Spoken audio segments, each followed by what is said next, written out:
دعوت اسلامی کے تحت 15 اپریل 2026 کو پنجاب پاکستان کے شہر خانیوال میں کیمپ ڈسٹرکٹ پریس کلب میں نیکی کی دعوت کا سلسلہ ہوا، جس میں سینئر نائب صدر خالد چودھری، جنرل سیکرٹری چودھری عدنان سعید، چیئرمین عبداللطیف انور سمیت دیگر عہدیداران اور صحافیوں نے شرکت کی۔ شرکاء نے اللہ پاک کے آخری نبی محمد عربی صلی اللہ علیہ وآلہ وسلم کی بارگاہ میں درود و سلام پیش کیے، جس کے بعد نگران تحصیل مشاورت نے شرکاء کو نیکی کی دعوت پیش کرتے ہوئے دعوت اسلامی کے دینی ماحول سے وابستہ رہنے اور دینی و فلاحی کاموں میں حصہ لینے کا ذہن دیا، جس پر شخصیات نے دعوت اسلامی کی دینی و فلاحی خدمات کو سراہا اور اپنی نیک خواہشات کا اظہار کرتے ہوئے مدنی خبروں کو اپنے تاثرات بھی دیے۔ انشاءاللہ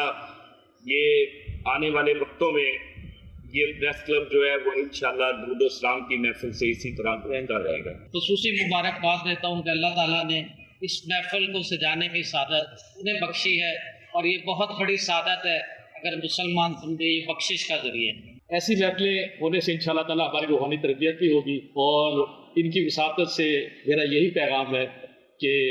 جہاں تک ہو سکے دیگر پریس کلبوں میں بھی یہ سلسلہ شروع کیا جائے درود اسلام کا۔ دوسری جانب ملتان کے علاقے سلور کارخانہ اشرف آباد میں فخر الدین قریشی کی اہلیہ اور senior photo journalist Shoaib Qureshi, Ayub Qureshi, Sohail Qureshi اور علی رضا قریشی کی تائی کے لیے اصال ثواب کا سلسلہ ہوا۔ میڈیا ڈپارٹمنٹ کے ملتان ڈویژن ذمہ دار نے اہل خانہ سے ملاقات کی اور مرحومہ کے اصال ثواب کے لیے قافلوں میں سفر کرنے کا ذہن دیا، جبکہ مرحومہ کے لیے دعائے مغفرت بھی کی۔